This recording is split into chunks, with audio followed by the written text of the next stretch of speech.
Bangladesh Jamaat Islami Binodpur union কর্তৃক আজকের এই খাসেরহাট বাজারের দাওয়াতি সভার সম্মানিত সভাপতি, সম্মানিত নেতৃবৃন্দ,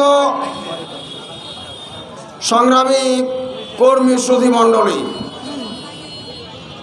আজকে আমরা একটি যুগান্তকারী পরিবর্তনের পরে আমরা মূলত স্বাধীনতা পেয়েছি, স্বস্তি পেয়েছি। স্বস্তির সাথে এই ধরনের সমাবেশে আমরা একত্রিত হয়েছি।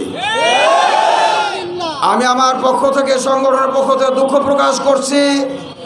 আমাদের অন্যান্য কর্মসূচিতে মিলিয়ে রাস্তার জ্যামের কারণে আমরা আমাদের অনিচ্ছা সত্ত্বেও আমাদের এই সময়টুকু নষ্ট হয়েছে। ক্ষমা সুন্দর দৃষ্টিতে আপনাদের দেখার জন্য অনুরোধ করছি। ভাইরা আমার, আজকে বৈষম্য বিরোধী ছাত্র আন্দোলনে ছাত্ররা তাদের একটি দাবি নিয়ে আন্দোলন করেছিল। মেধার দাবিকে প্রাধান্য দেওয়ার জন্য গোটা মেধাকে কোটা কোটা কোটা দিয়ে লেপে দেওয়া হয়েছিল। মেধাবী ছাত্ররা চাকরির ক্ষেত্রে তারা হতাশ হয়ে গিয়েছিল, লেখাপড়া বন্ধ করে দিয়েছিল। তাদের দাবি আদায় হয়েছে। আমাদের কাঁধে এই আন্দোলনের শহীদরা যারা জীবন দিয়েছেন, এই সকল শহীদরা আমাদের কাঁধে আরেকটি বিশাল দায়িত্ব দিয়ে গেছে। আমরা একটি স্বাধীনতা লাভ করেছি।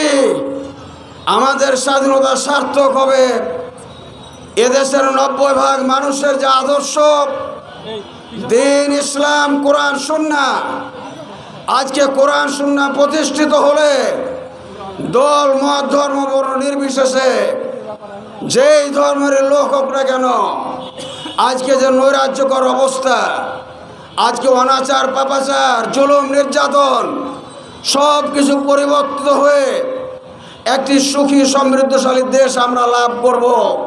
এই জন্য বাংলাদেশ জামাত ইসলামী কাজ করে আসছে। এই কাজে আপনাদেরকে ভূমিকা পালন করতে হবে।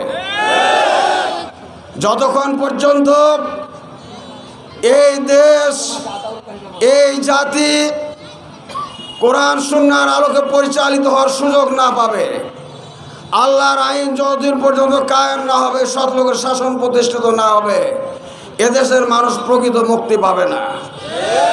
হাজারো বৈষম্য, সকল ক্ষেত্রে বৈষম্য দূর করতে হলে কোরআন সুন্নাহর আইন, আল্লাহর আইন আজকে প্রতিষ্ঠিত হতে হবে, জারি হতে হবে। তাই জামাত ইসলামের স্লোগান আল্লাহর আইন চাই, সৎ লোকের শাসন চাই, এই স্লোগানকে ভিত্তি করে গোটা জাতিকে অগ্রসর হওয়ার জন্য আমি উদাত্ত আহ্বান জানাচ্ছি। সংগ্রামী ভাইরা আমার, আল্লাহ রাব্বুল আলামিন বলেছেন খুবই গুরুত্বপূর্ণ একটি কথা।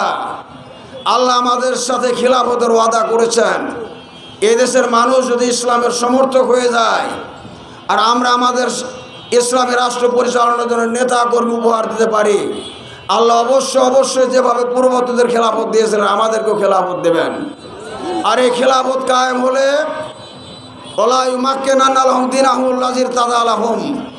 আল্লাহর মনোনীত দিন আমাদের জন্য সুপ্রতিষ্ঠিত হয়ে যাবে।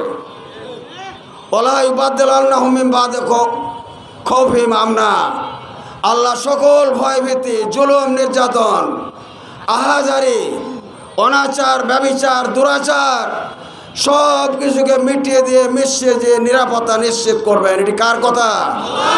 আল্লাহর কথা।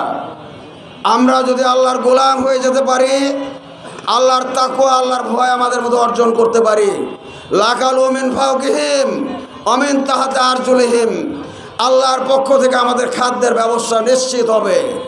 জমিনের সেই জমি আমাদের জন্য বরকতের ধারা প্রবাহিত হবে। তা আসুন, আর কোনো দল মত নয়, কোনো তন্ত্র মন্ত্র নয়, আমরা বিশ্বাস করে আগামী দিনের দেশ হবে ইসলামী জনতার দেশ। এই দেশ হবে আলেম ওলামার দেশ। এই দেশ জাতি পরিচালিত হবে কোরআন সুন্নাহর আলোকে। আপনারা কি এই দায়িত্ব কাঁধে নেবেন? এই দায়িত্ব পালনের জন্য ভূমিকা পালন করবেন। আমি সংগ্রামী জনতার কাছে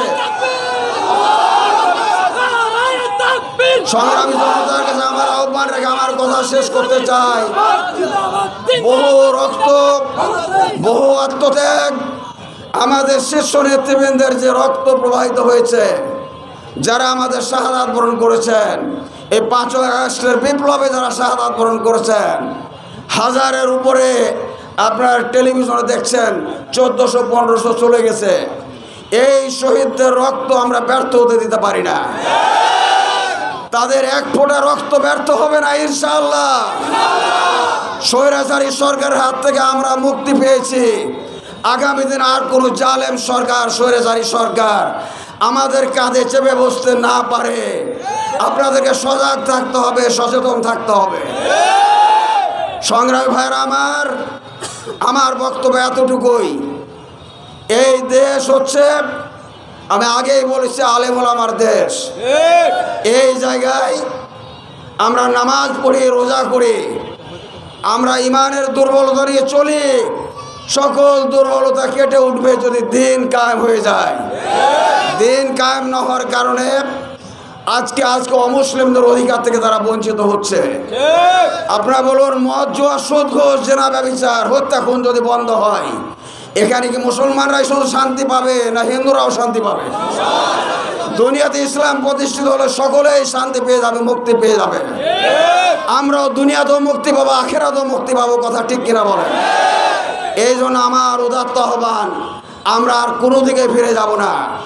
আগামী দিনে ইনশাআল্লাহ আল্লাহর আইন, সৎ লোকের শাসন প্রতিষ্ঠার মাধ্যমে, আল্লাহর দিন বিজয় করার মাধ্যমে, দিন কায়েমের মাধ্যমে আমরা আগামী দিনে যে স্বপ্ন দেখছি, এই দেশটি হবে ইসলাম প্রিয়তার জনতার দেশ।